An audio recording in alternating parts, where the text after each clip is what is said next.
Chili. Yeah. Shamari kukosei wori wiki zo. Things are not well, man, Chili. I think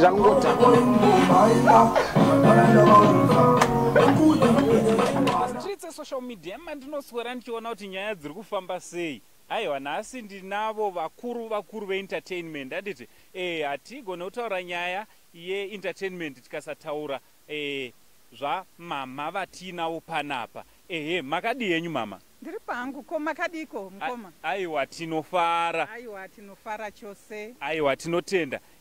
Mungada kuzivisa nyika yeZimbabwe. Not kuti havakuzivei, but kuvazivisa kuti munombonzani zita renyu chairo chairo. Inini zita rangu chairo ndinonzi Patience Musa. All right. Asi ekuactisa akangowanda ekuti ndoanda akutofarira kupfuura iro rinonzi Patience. All right.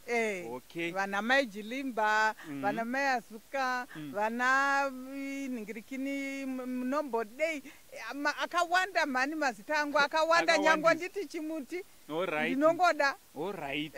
All right. Mai Jilimba ndore acting riri kutopa mazuano. All right. So ndoda kuti ndimbotaura pamusoro kana ndimbokubvunzai pamusoro peanombonzi Patience Musa. Kuti anombonzi Patience Musa uyu akazvarwa kupi mugore ripi? Ini ndakazvarirwa kumarondera. All right. Makore angu handiwanzoda nawo nekuti ndikada kunyatsodhila nezvemakore ndinowanika ndakushayiswa mabasa nokuti ini ndinogona kungozvisvina kuita kadiki kana kuita zihombe kana kuita ziguru. All right. Mainzwa nyaya yachona, but date of birth renyu, because pane umwe munhu anototi anotozofara akashaya same birthday nemi. Iroro ndo razingatombofa ndakada naro. Date of birth futi handidi. So ndofunga mangozvinzwira ka ipapo munongoti chi unknown muri yeZimbabwe. Right. Kuchikoro makaenda kuchikoro kupi uye makadzidza kusvika papi? Inini ndakadzidza zvakaipa. Ndakaita primary education yangu kwaManyaira. Okay. Ndikaenda kuMount Casino kusecondary education yangu. Ndikazobva ndikangofoirawo ndikasupplementa neyainzi Rapid Result College. All right. Ndaive munhu ane shungu nechikoro though zvaingoda kuita sekuda kukakurema so but ndaive ndiri munhu ane shungu nechikoro. All right. Izvo zvechikoro tazvinzwa, nezvemakore tazvinzwa. Tiri papo zvakare, muri yeZimbabwe ingada kuziva kuti makawanikwa here? Zvakanyanya. All right. Ndakaona. Ndakaiti pasire papo. Ndakawanikwa. Uyezve mune mhuri ndine mhuri yangu, ndine vana vangu vasikana. Vakanaka zvokuti hakuna vana vashoma vakanaka kupfuura vana vangu. Vashoma chete?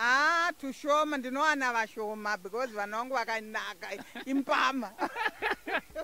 Aiwa, muri yeZimbabwe ndofunga muri kungozvinzwira. Nhasi tina Patience Musa, avo vanozivikanwa zvakanyanyanya mumastreets esocial media kuti Mai Jilimba kana kuti Mai Azuka. Handiti regai tichitobva tatoenda ikoko. Right, zveacting zvakatanga gore ripi uye chii chakakuinspirei kuti munge muri munotanga zveacting?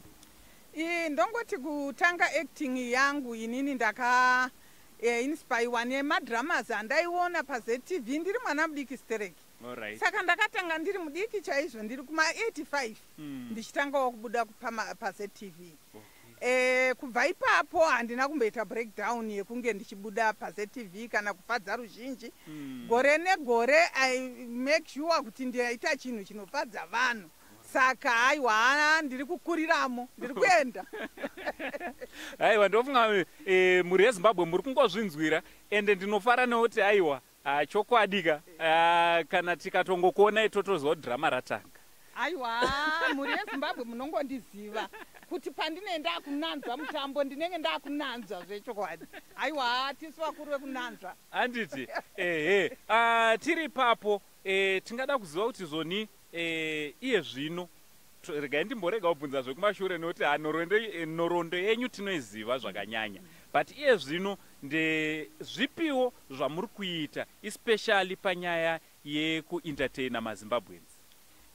ndiri kuita maskits akati wandei anodzidzisa, anomotivheta vanhu mukuacta, anofadza vanhu mukufaro nemastress ariko aya.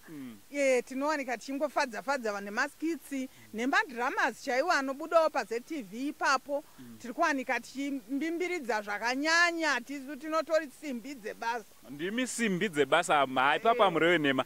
Currently ndeipi project kana kuti ichangobva kana kuti iri kutoitwa izvezvi paZTV iri kupisa yamuri kuita? Tine maoko matema. Alright. Tine muchabayiwa. Muchabayiwa. Nemaskitsi waya ndiri kubva mukutaura kuti tine maskitsi ari kudzidzisa, ari kutorawo nhau dziri kubva muvanhu imomu, tichingokanda-kandawo, tichingodzidzisa nawo, tichifadzawo vanhu, zvichibvawo muvanhu vedu imomu, muvanhu muruzhinji. Mugore ramatanga kuzoti makuita zveacting, ndiani wamungati uyu ndiye akandiinspire kuti ndizotangawo kupinda mune nyaya dzeacting? Ndingataure vanhu vamaactors akawanda. Vamwe vakatofa, zvakaita vana Stembeni Makawa vakatofa, vamwe vana Gringo vakawanda, vana Kanyemba, vana Jaravaza. Tine vanhu vakawanda vandakaacta navo, vamwe handisatozive, vamwe wandava kutoti ndichisangana nayo toti mandikanganwa, kana kuti makamboacta nababa vangu, kana kuti makamboacta naatete vangu. Ndakutokanganwa kuti drama riya rainzani. Alright. Muri yeZimbabwe ndofunga muri kungozvinzwira. Nhasi tinaye Patience Musa. Isusu tinowanzovaziva zvakanyanya nekuti the drama queen, handiti? Because drama zveshuwa. Imimi paFacebook nepaYouTube nepaInstagram, ndingangoti pamasocial media handles ese muripo here? Kwazvo. Alright. Aiwa, tiri kungonetsa tiripo. Zvinongonetsawo ndezvongoti technology inongonetsawo. Saka tinenge tichingotarisirawo vanhu vakaita semiwo magara muindustry yemasocial media iyoyi kuti mutikwiridzirewo. Tikwirire, isu hatizonyatsoziva kasi vanhuwo. Alright, so muri yeZimbabwe ndofunga muri kungozvinzwira pamasocial media platforms avo makasununguka kuenda kunolika their Facebook page rakanzi Amai Jilimba, handiti? Once again, Amai Jilimba. Also paYouTube, enda zvakare muno subscribe paYouTube channel yatatoisa first pinned comment kana uri kuonera paYouTube yakanzi futi zvakare Amai Jilimba. Aiwa, tinoda kutenda nesupport yese yamunopa Amai Jilimba maZimbabwenzi. Aiwa, mashoko ekupedzisira mungade kupawo kune vese vanokufollowai nevese mafanzi enyu? Inini ndine mafanzi mamwe anondifadza zviya zvekuti ndonzwa kufara. Imwe nguva macalls andinoreceiva kazhinji ndemafanzi.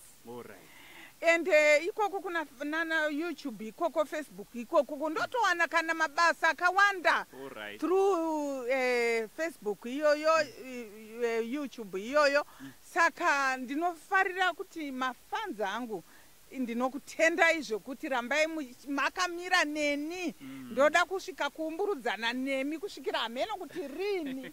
Tichingofadzana chete kusvikira zvanaka. Aiwa, tinoda kutenda nenguva yenyu yatanga tiri tese pano paSaint TV yamatendera nesu kuti tinge tiri tinombokuinterviewai. Aiwa, ndinotendawo nekunditsvaga-tsvagawo kwamuri kuitawo kuti tinge tikwirira tiri pamwe chete. Saint TV ichannel ine mukurumbira. Saka ukaona watsvagwawo nechannel ine mukurumbira unofanirwawo kutenda Mwari. Aiwa, nesu tinotenda Mwari nekuti mazita makuru akaita senyuka anonetsa kunge tiri tinobatana nawo saizvozvi. Tinokutendai. Aiwa, muri yeZimbabwe tinoda kutenda nesapoti yese yamunopa Amai Jilimba, also neSaint TV. Aiwa, chikupromisai kuti aiwaka hatisi kuzorega kushanda nemalegends enyu. So subscribe to their YouTube channel nekufollowa their Facebook page. Masocial media yendo ese avo akanzi Amai Jilimba. So from Uncle Saint na Amai Jilimba, pari zvino tiri kuti chi? Much love. Love you all.